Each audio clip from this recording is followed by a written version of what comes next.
His mom, Faye Dildren, and more importantly, John Dildren.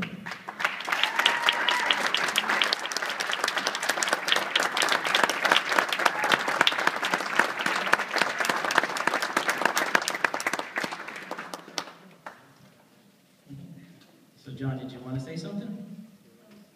Thank you for inviting us, and thank you for taking me to Cincinnati all those times. It really helps me.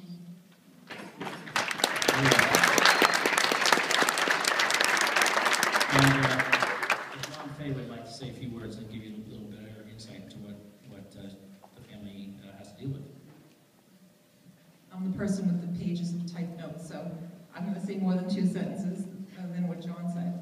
But yes, my name is Faye Dildren, and I came to know of PALS because of John Hudson, who's now 10. He suffers from a rare disease called epidermolysis bullosa, or EB. We do have 2 other children, Kalila, who's here, who's 15, and my son, Teek, who's 11, who are EB-free. But because EB is so rare, as Joe said, his care is coordinated out of Cincinnati Children's Hospital in Ohio, and we make all too frequent trips there, which are both stressful and expensive. But like so many things in John Hudson's life, the wonderful people at PALS came into our lives in a very serendipitous way. I was ranting 2 years ago on Facebook. You said you gotta love Facebook. It's a good venue to rant at. And about why it was so outrageously expensive to fly to Cincinnati. I couldn't understand why, on a week's notice, if there's an emergency, it should cost $1,000 per person to fly from New York to Cincinnati. And no offense to any Ohioans here, but I just don't get it. I mean, I could have flown to Paris for less. And it just made no sense to me. So a friend of a friend on Facebook saw my message and told me about a neighbor who was a pilot involved with a foundation named PALS, and that I should call them, which I did. My first call to PALS that day made a significant impact on John Hudson's life, because there are many, many things that are so complicated and trying about flying with a sick child.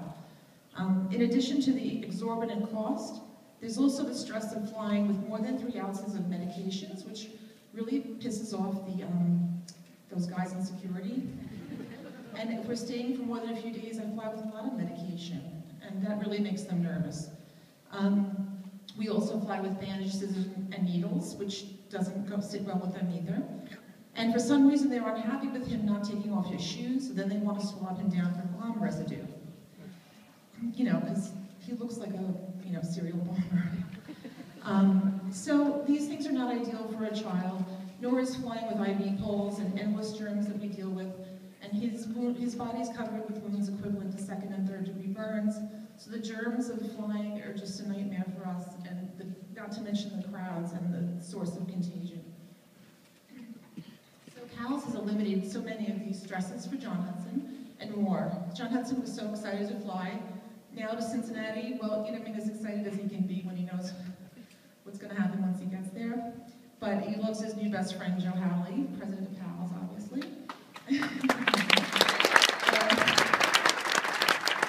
The financial cost of multiple trips to Cincinnati, especially on an emergency basis, is huge. And prior to our first trip with PALS out of Caldwell Airport, we had planned to charge the airfare on my credit card. My mom had offered to pay for the hotel, and John Hudson's birthday had just passed, and he had offered to use his birthday money to cover the cabs and the meals. So you can imagine what a difference it made for us to be able to get there with such ease and without that huge burden of the financial cost. So since that flight 2 years ago, PALS has also given us the gift of a once-in-a-lifetime trip to Sea Island, Georgia, as well as another visit to Cincinnati this past summer, which was a delight. John Hudson, we didn't tell him Joe was coming to pick him up on his birthday, so he was very excited when he saw Joe's plane land. He said, "That looks like Joe's plane." There's lots of planes that look like that. It could be anybody's plane.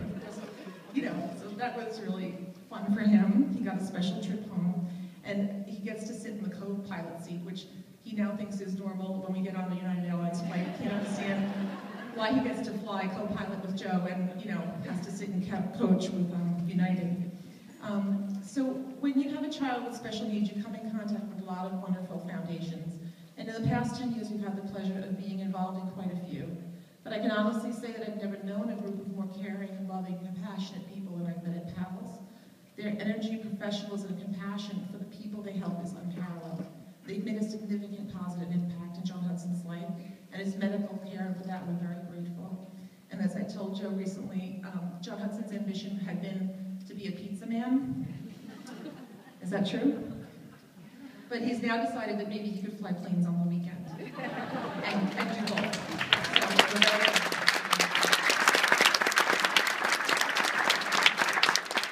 Thank you.